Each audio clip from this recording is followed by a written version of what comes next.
Hi everyone, welcome to study word classes. So friends, आज हम लोग हिंदी पेडागोजी डिस्कस करने वाले हैं। कंटेंट डिस्कस करेंगे क्योंकि आपके जो है हिंदी पेडागोजी में कंटेंट जो होता है वो क्या है, 15 नंबर का पूछा जाता है। ठीक है, तो चलिए फिर आज के क्लास को कंटिन्यू करते हैं। इसके पहले हम लोगों ने यहाँ तक कंप्लीट कर लिया था। आई होप आपने क्लास ज्वाइन की होगी। कल हम लोगों ने ईवीएस पेडागोजी डिस्कस किया था। आज हम लोग जो है हिंदी पेडागोजी डिस्कस करेंगे, कंटेंट देखेंगे। कंटेंट की जो क्लासेस हैं वो कंटिन्यू हो चुकी हैं। वन लाइनर में आपको क्लासेस मिल रही हैं, यानी कंटेंट की क्लासेस मिल रही हैं। तो आप लोग डेली मेरे साथ ज्वाइन होइए 3 बजे की क्लास में, जहां पर हम लोग सारे सब्जेक्ट की जो है क्लासेस डिस्कस करते हैं। कल आपको ईवीएस पेडागोजी की क्लास मिली थी और आज जो है हम लोग हिंदी देखने वाले हैं, यानी हिंदी पेडागोजी की क्लास देखने वाले हैं। तो चलिए फिर आज की क्लास को कंटिन्यू करते हैं। जो आपका सीडीपी पेडागोजी है, पेपर 1 एंड पेपर 2, उसमें बहुत इंपॉर्टेंट पीवाईक्यू क्वेश्चन मैंने डिस्कस किए हुए हैं। प्ले लिस्ट बनाई हुई है, आपको सारी क्लासेस मिल जाएंगी, आप लोग जा करके ज्वाइन हो सकते हो। तो आज हम लोग जो है डिस्कस करने वाले हैं आगे का कंटेंट। इसमें जो है कहा गया है कि भाषा अर्जन व भाषा अधिगम का जो है मुख्य अंतर क्या है, ये जो है बताना है कि दोनों में डिफरेंसेस क्या है। तो देखिए, जो है वातावरण का होता है डिफरेंसेस, क्योंकि अर्जन हम करते हैं अपने इन्वायरमेंट से, और अधिगम कहाँ होता है, ये विद्यालय में हो रहा होता है, कोई कोचिंग में होता है। ठीक है, तो ये जो है माहौल का चेंज होता है, क्योंकि इन्वायरमेंट का जो है चेंज होता है। मातृभाषा हमेशा अर्जित की जाती है। बच्चा जो है एक से अधिक भाषाएं भी अर्जित कर सकता है। इम्पोर्टेंट क्या है कि इन्वायरमेंट उसको वैसा मिलना चाहिए। जैसे कि सपोज दैट बच्चा एक किसी भी स्टेट में रह रहा है और उसके बाद वो 5 साल बाद दूसरे स्टेट में चला गया, तो वो वहाँ की लैंग्वेज को एक्वायर कर लेगा, और जहाँ वो पहले रहता था वहाँ की भी लैंग्वेज को एक्वायर कर लेगा। यानी कि हम अगर एक स्टेट से दूसरे स्टेट जा रहे हैं, लैंग्वेज चेंज हो रही है, जब हम वहाँ पर रहने लगेंगे, सर्वाइवल करने लगेंगे, तो वहाँ की लैंग्वेज को हम धीरे धीरे क्या है, एक्वायर कर लेते हैं। तो इम्पोर्टेंट क्या है, यानी दोनों में अंतर क्या है, वातावरण का अंतर होता है। मातृभाषा जो होती है वो क्या है, हमेशा अर्जित की जाती है, उसको आप जो है अधिगम नहीं कहेंगे, क्योंकि आप अपनी मदर टंग को, जो आप बचपन से बोलते आ रहे हो लैंग्वेज, जिस भाषा में भी आप बात करते हो, उसको आप कहीं सीखने नहीं गए, ना तो कोई ऑनलाइन कोचिंग की, ना ऑफलाइन, ना कोई आपने जो है किसी टीचर से जो है क्लासेस ली कि हमको जो है घर की अपनी लैंग्वेज सीखनी है। आपने अपने घर में इन्वायरमेंट में रहकर धीरे धीरे लोगों के संपर्क में आ करके बातचीत करते करते आपने सीख लिया। ठीक है, और बच्चा जो होता है एक से अधिक भाषाएं अर्जित कर सकता है। अब बात करते हैं कि लक्ष्य जो है भाषा, यानी टारगेट लैंग्वेज क्या होती है। तो देखिए, दूसरी भाषा या फिर स्कूल की भाषा को हम टारगेट लैंग्वेज कहते हैं। सबसे पहले जैसे कि आपकी हिंदी है मदर टंग, और फिर आपको दूसरी लैंग्वेज सीखनी है जैसे इंग्लिश। अब इंग्लिश सीखने के लिए क्या है, आपको स्कूल जाना होगा, टीचर की हेल्प लेनी होगी, हो सकता है कोचिंग भी ज्वाइन करनी पड़ जाए, बुकें भी लेनी होंगी। ठीक है, रूल भी फॉलो करने होंगे, नियम जो होंगे उनको भी याद करना होगा। तो इसको क्या है, ये आपकी हो जाती है टारगेट लैंग्वेज, यानी दूसरी लैंग्वेज जो सीख रहे हो आप, तो वो आपकी टारगेट लैंग्वेज में आ जाता है। अब बात करते हैं मदर टंग। जो मदर टंग होती है भाषा का पहला रूप है। हर बच्चा अपनी मदर टंग को ही सीखता है सबसे पहले, उसके बाद वो एक से अनेक जो है अनेक भाषाएं सीख सकता है। हमेशा जो है अर्जित की जाती है, क्योंकि जो मदर टंग होती है, आप उसको जो है सीख नहीं सकते, आप उसको अधिगम नहीं कहेंगे, वो आप अर्जित करते हो, इक्वायर करते हो अपने इन्वायरमेंट से, अपने घर से, अपने आसपास के लोगों के संपर्क में आकर। ठीक है, तो ये ध्यान रखना, टारगेट लैंग्वेज क्या है, दूसरी भाषा को कहते हैं, स्कूल की भाषा हो सकती है। मदर टंग क्या है, भाषा का पहला रूप है, और ये क्या है, हमेशा अर्जित की जाती है। आगे चलते हैं। अब एक क्वेश्चन डिस्कस करते हैं कि बच्चे अपनी मातृभाषा का प्रयोग करते हुए हिंदी भाषा की कक्षा में अपनी बात कहते हैं, यह बात डैश डैश है। तो ये कौन सा आंसर होगा, ये होगा आपका ए, क्योंकि स्वाभाविक है। क्योंकि बच्चे अपनी मदर भाषा का, यानी मातृभाषा का प्रयोग करते हुए हिंदी भाषा की कक्षा में अपनी बात कह रहे हैं, तो ये स्वाभाविक है, नेचुरल है, क्योंकि बच्चे की मदर टंग हिंदी है या फिर जो भी हो, उसका प्रयोग करके वो वहाँ पर जो है क्लासरूम में डिस्कस कर रहा है, अपनी बात कह रहा है। तो ये क्या है, ये स्वाभाविक है, नेचुरल है। आप इसको निंदनीय नहीं कहेंगे, ना तो अनुचित कहेंगे, ना तो विचारणीय है कि आप उस पर डिस्कस कर रहे हो, मीटिंग कर रहे हो, टीचरों से डिस्कस करो, ऐसा आपको नहीं करना, क्योंकि बच्चे ने कोई क्राइम नहीं किया है। जस्ट उसने अपनी नॉर्मल लैंग्वेज में, जो अपनी उसकी मदर टंग है, उसमें उसने अपने क्लासरूम में अपनी बात रखी है। ठीक है, तो आंसर क्या होगा, फर्स्ट ऑप्शन आपका सही होगा। आगे चलते हैं। आगे इसमें कहा गया है कि एनसीएफ भी जो है कहता है कि बच्चे को प्राथमिक स्तर पर बच्चे की मातृभाषा का प्रयोग करने दो, ताकि बच्चा जो है स्वाभाविक तथा सरल प्रक्रिया से सीखेगा। यानी एनसीएफ जो है, एनसीएफ 2005 ये भी जो है फोकस देते हैं बच्चों की मदर टंग पर, कि बच्चा जो है अपनी मदर टंग के द्वारा ही अपने आप को एक्सप्लेन करे, अपनी लर्निंग बेहतर करे, और जो टारगेट लैंग्वेज सीखे वो उसमें मदर टंग का प्रयोग करके भी सीखे। इसीलिए आपने देखा होगा कि 1 to 5 में क्या होता है, कंपलसरी है कि बच्चे की मदर टंग में ही आप उसकी टीचिंग कराओगे। और क्लास 6 और 8 में भी ये कहा जाता है कि बच्चे को आप उसकी मदर टंग में ही लर्निंग करवाओ। इससे क्या होगा कि बच्चा कंफर्टेबल होगा और बेहतर सीखेगा। ठीक है, अगला है पॉइंट, इसमें कहा है कि बच्चे को स्वयं को अभिव्यक्त करने जो है देंगे अपनी मातृभाषा में, तभी जाके बच्चा अच्छे से एक्सप्लेन कर पाएगा, अपनी अभिव्यक्ति कर पाएगा। मान के चलिए जैसे कि आप क्लासरूम में बच्चे की जो मदर टंग है वो हिंदी है, अब आप बच्चे से कह रहे हो कि आप अपने बारे में हमको बताइए, और बताइए किस में, आपने डिमांड रख दी कि इंग्लिश में। अब बच्चे को इंग्लिश नहीं आती है तो क्या वो अपने बारे में बता पाएगा कि हम कहाँ रहते हैं, मेरा क्या नाम है, मुझे क्या पसंद है क्या नहीं पसंद है? तो बच्चा नहीं बता पाएगा। अगर नॉर्मल भी अगर आप इंग्लिश में पूछ रहे हो कि आप नॉर्मल तरीके से भी बताओ तो भी नहीं बता पाएगा, क्योंकि उसकी मदर टंग हिंदी रही है, वो हिंदी में जानता है, वो इंग्लिश नहीं जानता है। ठीक है, क्योंकि बच्चे क्या है, छोटे हैं।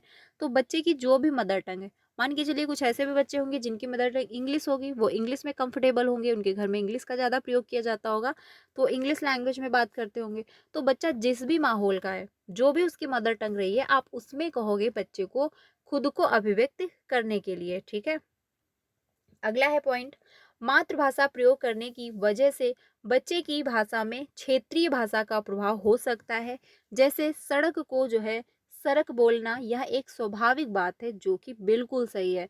आपने देखा होगा कि जब हम एक ही स्टेट में यानी कि एक ही डिस्ट्रिक्ट में रहते हैं, और उसमें क्या होता है, क्षेत्रीय प्रभाव देखने को मिल रहा होता है। जैसे कि बच्चा, क्योंकि क्लासरूम में बहुत सारे बच्चे होंगे और ज़रूरी नहीं सभी बच्चे एक ही बैकग्राउंड के हों, एक ही घर के हों, एक ही पास के हों, बच्चे बहुत दूर दूर से आते हैं। अब उसमें क्या होता है, क्षेत्रीय प्रभाव देखने को मिलता है। जैसे कि आपके यहाँ उसी वर्ड को बोलेंगे कुछ और थोड़ा सा दूर आप थोड़ा सा आगे बढ़ोगे तो उसी वर्ड को वहां पर कुछ और बोला जाता होगा। जैसे कि यहाँ पर आपने देखा ही, सड़क को क्या बोल रहे हैं, सड़क। अब ये क्या है, क्षेत्रीय प्रभाव है। और अगर बच्चा इसको क्लासरूम में इंक्लूड कर रहा है तो आप उसको डांटोगे नहीं, ये नहीं कहोगे कि तुमको बोलना नहीं आता या फिर तुमको अकल नहीं है, ऐसे बात नहीं करते, ऐसा नहीं। ये एक स्वाभाविक है, क्योंकि बच्चे जिस माहौल में रह रहे हैं वहां पर एक क्षेत्रीय प्रभाव है। जरूरी नहीं कि जो वर्ड आपके यहाँ बोला जा रहा है वही वर्ड सभी जगह बोला जाता हो। वर्ड चेंज हो सकता है, बातचीत करने का तरीका चेंज हो सकता है। ठीक है, तो ये क्या है, क्षेत्रीय प्रभाव होता है, इसको हमको एक्सेप्ट करना है, ना कि इसको हमको नकारना है। अगला पॉइंट है, हम मातृभाषा और बहुभाषिकता को स्वीकार करते हैं कक्षा में। यानी कि मदर टंग को और मल्टीपल जो लैंग्वेज होती है उसको क्या है, हम इंक्लूड करते हैं अपने क्लासरूम में, ये आपका एनसीएफ भी कहता है। और एज अ टीचर के रूप में आपको भी एक्सेप्ट करना चाहिए, क्योंकि जो भी मदर टंग रही हो बच्चे की, जो भी मल्टीपल लैंग्वेज है उसको हम एक्सेप्ट करेंगे। ठीक है, इससे क्या होगा, क्लासरूम में जो है अलग अलग प्रकार के बच्चे होंगे, अलग अलग प्रकार की मदर टंग होंगी, तो हर बच्चा खुद को अभिव्यक्त करेगा, दूसरा बच्चा सुनेगा, वो भी जो है सीखने की कोशिश करेगा दूसरी लैंग्वेज। यानी कि और बच्चा भी खुद कंफर्टेबल होगा अपनी लैंग्वेज में बात कहने के लिए। ठीक है, तो इसको हमको एक्सेप्ट करना चाहिए। अब बात करते हैं भाषा के विविध रूप, ये क्या है ये समझते हैं। तो देखिए, भाषा के विविध रूप हैं, जैसे कि मदर टंग हो गया आपका भाषा का पहला रूप। दूसरा है नेशनल लैंग्वेज, यानी कि राष्ट्रभाषा, कोई नहीं है। ये आप जानते हैं कि हमारी जो राष्ट्रभाषा है ये कोई भी नहीं है। ये ध्यान रखिएगा, कभी कभी क्या होता है, पूछ लेता है राष्ट्रभाषा क्या है, तो बहुत लोग तो हिंदी बोल के चले आते हैं, लेकिन संवैधानिक तौर पर हिंदी भारत की राष्ट्रभाषा नहीं है। क्योंकि रीजन ये रहा कि भारत में देखिए बहुत सारे धर्म को मानने वाले लोग हैं और अलग अलग प्रकार की लैंग्वेज भी पाई जाती है। तो अगर एक लैंग्वेज को हम राष्ट्रभाषा घोषित कर देते तो दूसरे धर्म या फिर दूसरी लैंग्वेज का अपमान होता। ठीक है, यानी कि एक ही लैंग्वेज को हम अप्रिशिएट कर रहे होते। तो इसी वजह से क्या हुआ, हमारी कोई राष्ट्रभाषा नहीं है, लेकिन क्या है, हमारी राज्य भाषा है, वो है हमारी हिंदी। ठीक है, ये ध्यान रखना, क्या है हमारी राज्य भाषा, हिंदी। मतलब कौन सी लैंग्वेज है, वो लैंग्वेज है हमारी हिंदी। ठीक है, आगे चलते हैं। अब बात करते हैं, भारत जो है 1963 के ओला एक्ट यानी ऑफिशियल लैंग्वेज एक्ट के तहत आर्टिकल 343 ए हिंदी जो है भारत की राज्य भाषा है, मानक जो है भाषा, शिक्षा और वह जो है कार्यालय प्रयोग की भाषा, यानी कि मानक जो आपके ऑफिस में प्रयोग की जाती है, आपके कॉलेज में प्रयोग की जा रही, वो मानक लैंग्वेज होगी। लेकिन जो राज्य भाषा है वो क्या है, हमारी हिंदी है। राष्ट्र भाषा हमारी कोई भी नहीं है, ये आप लोग ध्यान रखिएगा। आगे चलते हैं, अब बात करते हैं भाषा सीखने के चरण। इसके बारे में हम लोग समझते हैं कि भाषा सीखने के चरण कौन कौन से होते हैं। देखिए, सबसे पहले होता है कुकिंग, जो है बच्चा क्या है, कूकना। अब बच्चा क्या है, कूनिंग जो है करता है। आपने देखा होगा जब 6 सप्ताह का बच्चा होता है तो अलग प्रकार की आवाजें निकालना शुरू कर देता है, चे पे करना स्टार्ट कर देता है, मुंह से जो है अपने आवाज निकालना स्टार्ट करता है, जिसका कोई मतलब नहीं है।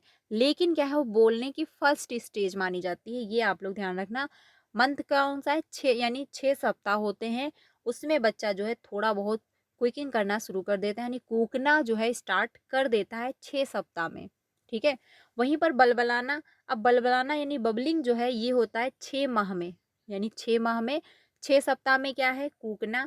6 माह में बलबलिंग, यानी बलबलाना, बच्चा बा ता ला वा सब स्टार्ट कर देता है, बल बल कुछ ऐसे ऐसे बोलने लगता है। ठीक है, तो ये बोलने की दूसरी स्टेज हुई।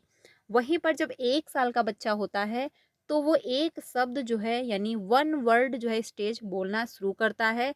वन वर्ड कैसे, माँ, पा, दा, चा, ये वर्ड जो है वो निकालना स्टार्ट कर चुका होता है जब बच्चा 1 साल का होता है, यानी एक शब्द वो बोलना शुरू कर देता है। ठीक है, ये हो जाती है बोलने की थर्ड स्टेज। फोर्थ पे आता है टेलीग्राफिक व 2 शब्द जो है चरण। ये होते हैं 18 माह से लेके 24 माह तक, यानी 1.5 वर्ष से 2 साल तक। अब इसमें बच्चा टेलीग्राफिक स्पीच यानी 2 जो है शब्द जैसे मम्मी, पापा, ठीक है, दादा, दादी, चाचा, चाची, ये वर्ड वो बोलना शुरू कर देता है 1.5 से 2 साल में। ठीक है, क्लियरली वो बोलने लगता है। लेकिन वहीं पर जब बच्चा पहुंचता है 2 से 4 साल की उम्र में तो लंबे उच्चारण बोलने लगता है। मम्मी पानी दो, मम्मी खाना दो, पापा पैसे दो, मुझे ये चाहिए, वो जो है बोलना शुरू कर देता है 2 से 4 साल की उम्र में क्लियरली कि मुझे ये चाहिए तो चाहिए। ठीक है, ये हो जाती हैं भाषा सीखने के चरण, जो कि आपको ध्यान रखने हैं। पूछता है, वेरी इंपॉर्टेंट है, कभी भी कैसे भी पूछ सकता है, मैचिंग में दे देगा, कभी कभी आपको ऐसे ही सिंपली पूछ लेगा। बट आपको कंटेंट में पता होना चाहिए, क्वेश्चन कैसे भी घुमाए आपको आना चाहिए। ठीक है, तो ध्यान रखिएगा। ठीक है, टाइम पीरियड भी ध्यान रखिए किसमें बच्चा क्या बोलना शुरू करता है। अब बात करते हैं प्रोफेसर जो है स्मिथ के अनुसार, ये भी समझते हैं। प्रोफेसर स्मिथ का मानना ये था कि 1 साल में बच्चे 3 शब्द बोलना शुरू कर देते हैं। जब बच्चे 1 साल के होते हैं तो वो 3 शब्द बोलते हैं, लेकिन वहीं पर बच्चे जब 2 साल के होते हैं तो 272 शब्द वो बोलना शुरू करते हैं। 272 शब्द वो बोल सकते हैं, ये मानते हैं प्रोफेसर स्मिथ। और वहीं पर जब बच्चा 5 साल का होता है तो 2072 शब्द बोलना बच्चा शुरू कर देता है। यानी कि उसकी जो लैंग्वेज सीखने की क्षमता है वो कहाँ पर ग्रो ज़्यादा तेज से हुई, 2 से 5 साल की उम्र के बीच में। यानी कि इस उम्र में क्या होता है, नॉम चॉम्स्की भी कहते हैं कि बच्चे की जो एलईडी होती है वो बहुत ज़्यादा एक्टिव होती है। आपने देखा होगा घर में अगर बच्चा है 2 से 5 साल के बीच का, अगर वो डोरेमोन देख रहा है, सिंह चैन देख रहा है टीवी पे, मोबाइल पे या A to Z कहीं भी, तो वो उन्हीं के तरीके से बोलने की कोशिश करता है, बहुत लैंग्वेज को एक्वायर कर रहा होता है। अगर आप अपने घर में बात भी कर रहे हो तो भी बच्चा नोटिस कर रहा है कि आप क्या बोल रहे हो। इसीलिए जब है 2 से 5 साल के बच्चे होते हैं घर पे तो बहुत सोच समझ के बोलना होता है। एटलीस्ट उनके सामने तो बहुत ही सोच समझ के बोलना पड़ता है, क्योंकि उनकी एलईडी बहुत ज़्यादा एक्टिव होती है। वो हर चीज़ को, हर बात को बहुत जल्दी ऑब्जर्व करते हैं और रिपीट भी बहुत जल्दी कर रहे होते हैं, और उनके दिमाग में भी फीड बहुत जल्दी होती है वो लैंग्वेज। ठीक है, यानी उनकी जो शब्द भंडार है वो बहुत ज़्यादा जो है एक्टिव होता है और बहुत ज़्यादा जो है बढ़ रहा होता है 2 से 5 साल की उम्र में। रीज़न यही है कि एलईडी उनका बहुत ज़्यादा एक्टिव होता है। तो ये भी ध्यान रखना, जो है स्मिथ के अनुसार भी कभी कभी पूछ लेता है कि 2 साल में सब बच्चे की शब्द भंडार कितना होता है, जो है अकॉर्डिंग टू प्रोफेसर स्मिथ। तो एटलीस्ट आपको पता हो कि 272, अगर 5 साल पूछ रहा है तो 2072, ठीक है। 1 साल पूछ रहा है तो 3 शब्द, ये ध्यान रखना, पूछ लेता है कभी कभी। आगे चलते हैं, अब बात करते हैं भाषा शिक्षण की प्रमुख विधियां क्या हैं, ये हम लोग समझते हैं। यानी कि भाषा शिक्षण जो है उसके प्रमुख जो है विधियां कौन कौन सी हैं, ये जो, तो पहला है व्याकरण विधि है, प्रत्यक्ष विधि है, संप्रेषण विधि है, निगमन विधि है, व्याकरण अनुवाद विधि है, सम्मिश्रण विधि है और आगमन विधि। 6 विधियां हैं, सॉरी 7 विधियां हैं जो कि हमको डिटेल में समझनी है, जो इम्पोर्टेंट है, आपके एग्जाम में पूछी जाती हैं। तो पहला आ जाता है व्याकरण विधि। इसमें जो है कहा गया है कि इस विधि के अंतर्गत अन्य भाषा के नियमों को कुछ शब्दों के साथ सिखाया और याद कराया जाता है। जैसे कि मान के चलिए इस विधि के अंतर्गत अन्य भाषा के नियम, जैसे कि आप सीख रहे हो हिंदी, यानी आपकी मदर टंग हिंदी है, बट आपको सीखना है इंग्लिश। अब इंग्लिश के जो नियम हैं वो आप कैसे सीखोगे? भाषा के जो नियम और कुछ शब्दों के साथ सिखाया जाता है, तो अब वो उनको आप कैसे याद करोगे? आप अपनी मदर टंग में ट्रांसलेट करोगे। आपने देखा होगा कि अगर मदर टंग आपकी हिंदी है और जब आप इंग्लिश सीखते हो तो आप उसको थोड़ा सा कन्वर्ट कर रहे हो, तो थोड़ा सा जो है टच कर रहे हो तो अपनी मदर टंग के साथ, तभी जाके आप सीख पाते हो। इसके बाद जो है शब्द संयोजन और व्याकरणिक नियमों के आधार पर अभ्यास कराए जाते हैं। आपको नियम सीखने होते हैं, रूल फॉलो करना होता है, ठीक है। किसके बाद क्या लगेगा, ये वर्ब की थर्ड फॉर्म लगेगी, ऑब्जेक्ट पर जो है जो है कौन सी जो है इसमें सेकंड फॉर्म लगेगी या थर्ड फॉर्म लगेगी, ये सभी रूल आपको फॉलो करने होते हैं और नियमों को अच्छे से डिटेल में अभ्यास भी कराई जाती है, यानी याद भी करवाया जाता है। ये हो गया आपका व्याकरण विधि।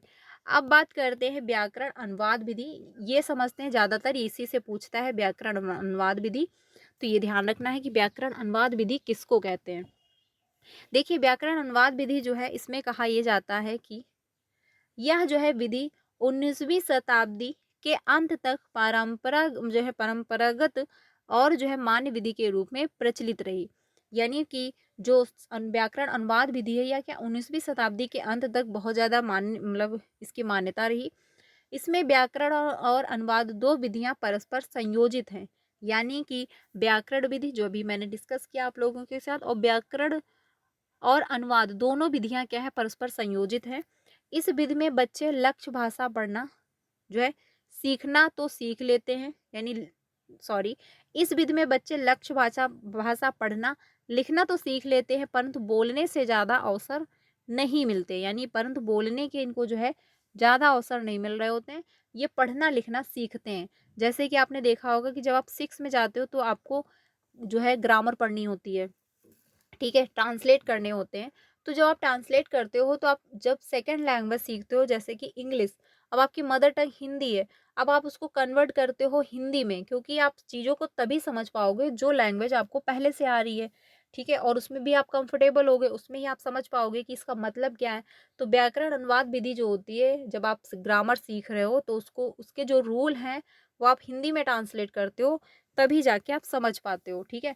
तो उनको हम जो है पढ़ना लिखना ट्रांसलेट करना तो सीख जाते हैं, लेकिन उसका रियल लाइफ में अपने प्रयोग ज़्यादा नहीं करते, यानी बोलने के जो अवसर होते हैं वो कम मिल रहे होते हैं, क्योंकि हम रूल पढ़ते हैं, कैसे उनको हम कन्वर्ट करेंगे, कैसे इसको हम ट्रांसलेट करेंगे, ये सारी चीज़ें हम सीख रहे होते हैं, ठीक है। इस विधि में बच्चे की जो है मातृभाषा में अनुवाद के माध्यम से लक्ष्य भाषा सिखाई जाती है। यानी कि बच्चे की जो मदर टंग होती है उसका हम प्रयोग करते हुए क्या है, लक्ष्य भाषा यानी टारगेट लैंग्वेज को सीखते हैं। क्योंकि अगर हम मदर टंग का प्रयोग नहीं करेंगे तो जो टारगेट लैंग्वेज है उसको हम नहीं सीख सकते, उसको हम एक्वायर नहीं कर, यानी अर्जित हम नहीं, सॉरी, उसको हम लर्निंग नहीं कर पाएंगे उसकी। क्योंकि जो हमको यानी जो लैंग्वेज हमको पहले से आ रही है उसी में जब हम ट्रांसलेट करेंगे तभी जाके हम समझ पाएंगे, ठीक है। तो ये ध्यान रखना, व्याकरण अनुवाद विधि से क्या है, हम टारगेट लैंग्वेज को सीखते हैं। अब बात करते हैं कि डायरेक्ट मेथड। डायरेक्ट जो मेथड है ये क्या है, इसको समझते हैं। व्याकरण अनुवाद विधि की जो है अनेक सीमाओं के कारण प्रत्यक्ष विधि का जो है आविर्भाव हुआ, ठीक है। इसे मौखिक वार्तालाप विधि भी कहा जाता है, क्योंकि डायरेक्ट का मतलब हुआ इसमें कोई लिखित रूल फॉलो नहीं करने होते हैं, ना तो कोई आपको नियम याद करने हैं। यानी डायरेक्ट मेथड होता है, प्रत्यक्ष विधि होती है। इसमें ना तो आपको कोई रूल याद करने, कोई ना ट्रांसलेट करने को होता है, बट डायरेक्ट इसी को कहते हैं मौखिक वार्तालाप, यानी कि आप डायरेक्ट जो है कांटेक्ट कर रहे होते हो, डायरेक्ट जो है इंग्लिश टू इंग्लिश बात कर रहे होते हो, इसमें मदर टंग का प्रयोग नहीं किया जाता है, ये ध्यान रखिएगा। इस विधि में जो है शिक्षार्थी की मातृभाषा की मध्यस्थता के बिना अन्य भाषाएं जो है अन्य भाषा सिखाई जाती है, यानी कि बच्चे की जो मदर टंग होती है उसका प्रयोग नहीं किया जाता है, बल्कि डायरेक्ट टू, यानी अगर इंग्लिश आप सीख रहे हो तो इंग्लिश टू इंग्लिश ही सीखोगे। अगर आप कोई तमिल लैंग्वेज सीख रहे हो तो तमिल टू तमिल ही सीखोगे, आप उसमें अपनी जो है मदर टंग का प्रयोग नहीं कर सकते, ठीक है। इसीलिए क्या हो जाता है, डायरेक्ट मेथड हुआ। अगला है पॉइंट, इस विधि में बच्चे की मातृभाषा का प्रयोग नहीं किया जाता, केवल लक्ष्य भाषा को आधार बनाया जाता है, क्योंकि इस डायरेक्ट मेथड में जो है मदर टंग का जो है प्रयोग नहीं किया जाता है, ना तो उसको इंक्लूड किया जाता है। इसमें जो है डायरेक्ट जो टारगेट लैंग्वेज होती है उसी के, यानी उसी को आधार बना करके बच्चे को सिखाया जाता है, ठीक है। तो ये ध्यान रखना, डायरेक्ट मेथड में जो है मदर टंग का प्रयोग हम नहीं करते हैं, डायरेक्ट टू, यानी कि अगर इंग्लिश सीख रहे हैं तो इंग्लिश टू इंग्लिश ही हम डिस्कस करेंगे। आगे चलते हैं, अब बात करते हैं सम्मिश्रण विधि, इसके बारे में समझते हैं। इस विधि में कहा गया है कि इस विधि के अंतर्गत भाषा शिक्षण की प्रक्रिया के व्यवहारिक पक्षों का सम्मिश्रण होता है, ठीक है। यानी व्यवहारिक पक्ष जो होते हैं, बिहेवियर जो होते हैं, उनका मिश्रण होता है। इस सम्मिश्रण विधि में जो है शिक्षक भाषा शिक्षण के विभिन्न उद्देश्यों के अनुरूप और शिक्षण प्रक्रिया के विभिन्न चरणों पर किसी भी विधि का चयन कर सकता है, ठीक है। आगे चलते हैं, अब बात करते हैं संप्रेषण विधि, यानी कम्युनिकेटिव जो है मेथड, इसको समझते हैं। प्रत्यक्ष विधि की जो है प्रक्रिया को और शुद्ध बनाते हुए संप्रेषण परक विधि का विकास हुआ, क्योंकि इसमें क्या है, कम्युनिकेटिव होता है, यानी कि डिस्कशन होता है, बच्चे टीचर के साथ डिस्कस कर रहे हैं, टीचर बच्चों के साथ डिस्कस कर रहे हैं, या फिर आपस में डिस्कस कर रहे हैं, ठीक है। तो इसमें क्या होता है, संप्रेषण विधि होती है। भाषा प्रयोग सीखने में ही भाषा की संरचना जो है सीखना, ठीक है। और यह जो है स्वाभाविक रूप से भाषा के प्रयोग पर बल देती है। संप्रेषण के माध्यम से भाषा सीखी जाती है, यानी कि हम आपस में डिस्कस कर रहे हैं, बात कर रहे हैं, चर्चाएं कर रहे हैं, ठीक है। तो इसके माध्यम से क्या है, हम लैंग्वेज को सीख रहे होते हैं, हम लैंग्वेज को एक्वायर कर रहे होते हैं। आपने देखा होगा जब क्लासरूम में डिस्कशन हो रहा होता है तो वहाँ पर बच्चे बहुत सारी लैंग्वेज को सीखते हैं, क्योंकि क्लासरूम में बहुत सारे बच्चे होते हैं और सभी की लैंग्वेज अलग अलग होती है। अब उसमें क्या होता है, जो हमको लैंग्वेज नहीं भी आ रही, जो वर्ड हमको नहीं भी पता है, अगर सामने वाले बच्चे को पता है तो वो जब उस डिस्कशन में इंक्लूड करता है तो वो चीज़ दूसरे बच्चे को पता होती है। यानी कि संप्रेषण परख के माध्यम से हम जो है भाषा को सीख रहे होते हैं। अब बात करते हैं कि आगमन विधि, यानी इंडक्टिव मेथड। इसमें जो है उदाहरण से नियम की ओर जाया जाता है, यानी आगमन विधि में क्या होता है, पहले एग्जाम्पल दिखाते हैं, फिर हम रूल सिखा रहे होते हैं। और इस विधि का प्रयोग छोटी क्लासों में किया जाता है, यानी पीआरटी में जो बच्चे छोटे होते हैं उनके लिए इसका हम प्रयोग करते हैं। सबसे पहले हम बच्चों को एग्जाम्पल दिखाते हैं कि हाँ ये बैट है, ये बॉल है, ये एक एप्पल है, ये एक चेयर है, ये एक मेज है, ये जो है बैग है, ये क्या है, हम पहले एग्जाम्पल दिखाते हैं बच्चे को, फिर उससे रिलेटेड हम बच्चे को डिटेल में चीज़ें समझाते हैं, ठीक है। और ये जो लैंग्वेज होती है, यानी जो ये मेथड होता है, ये विशिष्ट से सामान्य की ओर जा रहा होता है, ठीक है, और ज्ञात से अज्ञात की ओर। क्योंकि मान के चलिए आपने बच्चे को पहले दिखाया कि चेयर, अब बच्चे ने अपने घर में भी देखा है कि कुर्सी, हाँ ये ऐसी होती है, और बच्चे ने वहाँ पर भी आपने एग्जाम्पल में दिखाया, तो बच्चे को ज्ञात था कि यस ये कुर्सी है। अब धीरे धीरे जब उससे रिलेटेड आप चीज़ें बच्चे को बताओगे तो अज्ञात की तरफ जाएंगी, ठीक है। तो ये जो मेथड होता है, यानी आगमन विधि जो है, इंडक्टिव मेथड, ये क्या है, ज्ञात से अज्ञात की तरफ जाता है। उदाहरण, पहले जो है संज्ञा के उदाहरण देते हुए बाद में परिभाषा बताते हैं। जैसे कि छोटे बच्चे हैं, आपने उनको संज्ञा के बारे में आपको पढ़ाना है, तो सबसे पहले आप उनको ये बताओगे कि जो कुर्सी है, चेयर है, मेज है, बैग है, पेन है, आपका टिफिन है, और जो है क्लास रूम में जो भी वस्तुएं हैं, ये क्या है, सभी संज्ञा है, क्योंकि जिनका भी पर्टिकुलर एक नाम है वो संज्ञा है। अब उसके नियम सिखा रहे हो, रूल बता रहे हो, तो ये क्या है, आगमन विधि का ही एक उदाहरण हो जाएगा। तो ये आप लोग ध्यान रखना, इसका प्रयोग हम नीचे क्लासों में करते हैं, यानी 1 to 5 में ज़्यादातर करते हैं, क्योंकि बच्चे क्या है, छोटे होते हैं। लास्ट विधि है निगमन विधि, यानी डिडक्टिव मेथड। इसमें क्या होता है, इसमें नियम से उदाहरण की ओर जाना होता है। इसका प्रयोग ऊंची क्लासों में होता है, जैसे कि 6 to 8 में हुआ, 9 to 10 में हुआ। इसमें क्या होता है, पहले हम नियम सिखाते हैं, जैसे कि आपको ट्रांसलेट करना बच्चे को सिखाना है, सेंटेंस सिखाना है, तो उसके पहले नियम होते हैं, रूल होते हैं, वो बच्चा सीखेगा। उसको फॉलो करेगा, उनको अच्छे से समझेगा, उसके बाद जो है वो उसकी लर्निंग कर पाएगा। फिर वो ट्रांसलेट करना सीखेगा, अनुवाद करना सीखेगा, तभी जाके कर पाएगा। और ये विधि जो होती है सामान्य से विशिष्ट की ओर जाती है। ठीक है, ये ध्यान रखिएगा। उदाहरण में जैसे कि पहले परिभाषा बताना, फिर जो है उसके उदाहरण व प्रश्न हल करवाना, ये हो जाता है निगमन विधि। यानी कि सबसे पहले बच्चे ने रूल सीखा, फिर उसके जो है उदाहरण दिए जाएंगे, फिर उसको एग्जाम्पल दिए जाएंगे, फिर बच्चा उसको फॉलो करेगा। अब बात करते हैं जीन पियाजे के बारे में भी हम लोग समझते हैं। जीन पियाजे जो है, इनकी थ्योरी जो है आपके सीडीपी में भी पूछता है, हिंदी लैंग्वेज में भी पूछता है। ये इंपॉर्टेंट थ्योरी है, आपको जो है ये यानी सीडीपी पेपर 1 एंड पेपर 2 दोनों में पूछेगा। अगर आपने लैंग्वेज हिंदी फर्स्ट सेकंड जो भी ली है उसमें भी ये पूछता है। तो जीन पियाजे की जो थ्योरी है उसमें क्या है, अहम केंद्रित वाक यानी इगोसेंट्रिज्म जो होता है बच्चा, ये कौन सी उम्र में, 2 से 7 वर्ष की उम्र में होता है, ये अकॉर्डिंग टू पियाजे। पियाजे मानते हैं कि बच्चा जब 2 से 7 वर्ष की उम्र में होता है तो उसमें क्या इगोसेंट्रिज्म होता है, अहम केंद्रित वाक्य होता है। वो खुद से अगर बात कर रहा है, उस वो सिर्फ अपने पर्सपेक्टिव के बारे में समझ रहा होता है, सामने वाले को क्या दर्द है, क्यों परेशान है, वो उसके बारे में नहीं समझता। उसको लगता है जो भी मैं कर रहा हूँ वो सही है, मुझे ये चीज़ चाहिए तो चाहिए। अब कैसे पेरेंट्स जो है इसको मैनेज कर पा रहे हैं, कहाँ से ला रहे हैं, बच्चा इस पर जो है ध्यान नहीं देता। उसको वो चीज़ चाहिए तो चाहिए। ठीक है, इसको जो है जीन पियाजे जो है अहम केंद्रित वाक्य कहते हैं। लेकिन इसी को जो है वाइगोस्की क्या कहते हैं, प्राइवेट स्पीच। वाइगोस्की ने इसको अप्रिसिएट किया, महत्वपूर्ण माना, लेकिन जीन पियाजे ने इसको महत्वपूर्ण नहीं माना। ठीक है, ये ध्यान रखना। जीन पियाजे ने भाषा के संज्ञानात्मक विकास के लिए बहुत जो है महत्वपूर्ण नहीं माना है, ये आप ध्यान रखना।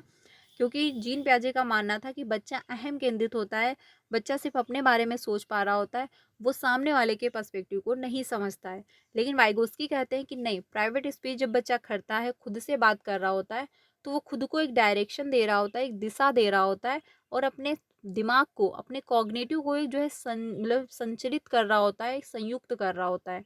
ठीक है, तो वाइगोस्की ने तो इसको क्या है, प्राइवेट स्पीच को अप्रिशिएट किया, लेकिन जीन पियाजे ने नहीं किया। अहम केंद्रित वाक्य क्या होता है वो समझते हैं। अहम केंद्रित वाक्य का मतलब है कि बच्चा खुद से ही बोल बोल कर बात करता है 2 से 6 वर्ष की उम्र में। ठीक है, यानी प्री ऑपरेशनल स्टेज जब आती है, उसी स्टेज में बच्चा जो है खुद से बात करता है। तो वो क्या है, खुद से बात करना जो है जीन पियाजे ने अहम केंद्रित वाक्य माना, और वाइगोस्की ने इसी को प्राइवेट स्पीच कहा। भाषा एवं विचार जो है, पियाजे के बारे में, इसके बारे में समझते हैं। जीन पियाजे कहते हैं कि पहले विचार आया फिर भाषा आई। यानी जीन पियाजे का मानना ये है कि सबसे पहले दिमाग जो है, कौन जो है उसमें क्या है, पहले विचार आए फिर भाषा आई। यानी हमने पहले अगर पेन देखा है तो उससे रिलेटेड हमारे दिमाग में थॉट आया, विचार आए कि यस ये क्या है, एक पेन है। अब वो इतनी जल्दी ट्रांसफर हुआ कि हम जो है, बच्चे ने बोला कि ये पेन है। यानी कि सबसे पहले दिमाग में अगर हम किसी चीज़ को देखते हैं तो हमारे दिमाग में विचार आता है कि हाँ, अच्छा ये वस्तु ये है, इसको हम ऐसे कर सकते हैं, फिर उसको हम लैंग्वेज में कन्वर्ट करते हैं। ये दिमाग में प्रोसेस इतनी फास्टली होता है कि जो है कैंडिडेट नहीं समझ सकते, व्यक्ति नहीं समझ पाता है कि यस पहले विचार आया फिर लैंग्वेज आई। ये जो है जीन पियाजे मानते हैं। लेकिन वहीं पर जो वाइगोस्की हैं वो ये मानते हैं कि नहीं, सबसे पहले लैंग्वेज आई फिर विचार आया। ठीक है, और ये जो है एक दूसरे के पॉजिटिव नहीं है, यानी अपोजिट नहीं मानते हैं, ये भी ध्यान रखना। जीन पियाजे का कहना बस इतना है कि सबसे पहले विचार आया फिर लैंग्वेज, यानी विचार आया फिर जो है लैंग्वेज आई। यानी कि विचार दिमाग में पहले आया, फिर विचार आया ही नहीं बल्कि ये भी निर्धारित किया कि हमको प्रयोग कैसे करना, हमको कौन सी लैंग्वेज बोलनी है। वाइगोस्की वहीं पर कहते हैं कि जो विचार है और भाषा है वो क्या है, अलग अलग है, और बाद में जो है एक दूसरे में मर्ज हो जाते हैं, एक दूसरे में जुड़ जाते हैं। ठीक है, ये ध्यान रखना। जीन पियाजे ने कहा कि विचार से जो है भाषा आती है, और विचार भाषा को सुनिश्चित भी करती है। यानी कि जीन पियाजे का ये मानना है कि जो विचार हैं वो भाषा से पहले ही दिमाग में आते ही नहीं बल्कि सुनिश्चित भी करते हैं कि हमको बोलना क्या है, कौन सी लैंग्वेज का हमको यहाँ पर प्रयोग करना है। जो कि क्या है, बिल्कुल सही है। क्योंकि आपने देखा होगा कि सपोज दैट जैसे कि आपने कुछ चीज़ देखी, अब आपने देखा तो उसको आपको पता चला कि यस ये चीज़ ये है। आपने मोबाइल देखा, अब आपको पता है कि ये मोबाइल है। अब आपने देखा, जब आपको समझ में आया कि यस ये मोबाइल है, या फिर आपको नहीं भी पता है, किसी ने बोला, तो वो लैंग्वेज कन्वर्ट हो गई। यानी कि दिमाग में पहले विचार आता है, और विचार आता ही नहीं बल्कि ये भी सुनिश्चित करता है कि हम किस लैंग्वेज का प्रयोग कर रहे हैं। लैंग्वेज को भी निर्धारित करता है, भाषा को भी सुनिश्चित कर रहा होता है। तो फ्रेंड्स आज के लिए इतना ही रखते हैं, थोड़ा सा फीवर है तो इस वजह से आज के लिए इतना ही रखते हैं। कल हम लोग वाइगोस्की से स्टार्ट करेंगे, लैब वाइगोस्की, ठीक है। कल आपको 3 बजे क्लास मिल जाएगी, तो आप लोग 3 बजे ज्वाइन हो जाइएगा। आज के लिए इतना ही रखते हैं। क्लास कैसी लगी कमेंट में बताइएगा। कोई भी अगर डाउट हुआ हो, कोई भी मिस्टेक हुई हो मेरे द्वारा, तो उसके लिए माफ़ कर दीजिएगा। कल हम लोग आगे यहीं से कंटिन्यू करेंगे। आज के लिए इतना ही रखते हैं। क्लास अच्छी लगी तो लाइक कर दीजिएगा, बाकी अपने सारे फ्रेंड को शेयर भी कर दीजिएगा। 3 बजे डेली आपको क्लासेस मिलती हैं, तो आप लोग मेरे साथ ज्वाइन हो सकते हो। 5 बजे भी आपको क्लासेस मिलती है पेपर 2 के लिए, जिसमें हम लोग सोशल साइंस डिस्कस करते हैं। आपको चैप्टर वाइज क्लासेस मिलती हैं, साथ ही जो है PYQ की भी क्लासेस मिलती हैं, तो आप लोग मेरे साथ जुड़ सकते हो। मिलते हैं नेक्स्ट वीडियो में। Thank you.